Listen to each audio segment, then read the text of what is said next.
तर नाशिकच्या मालेगाव तालुक्यातील सवंतगाव या शिवारात गिरणा नदीच्या पुरामध्ये अडकलेले 10 ते 12 जण अडकलेले आहेत। मासे पकडण्यासाठी गेले असताना नदीच्या पाण्यामध्ये वाढ झाल्यामुळे हे सर्वजण अडकलेले आहेत। अडकलेल्यांना वाचवण्यासाठी अग्निशामक दल आता घटनास्थळी पोहोचलंय।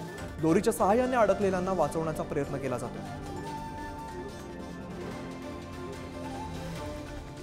रईस शेख आमचे प्रतिनिधी अधिकची माहिती देत आहेत। रईस, ज्या ठिकाणी ही लोक अडकलेली आहेत तिकडची सध्याची परिस्थिती काय, बचाव कार्य कसं सुरू आहे?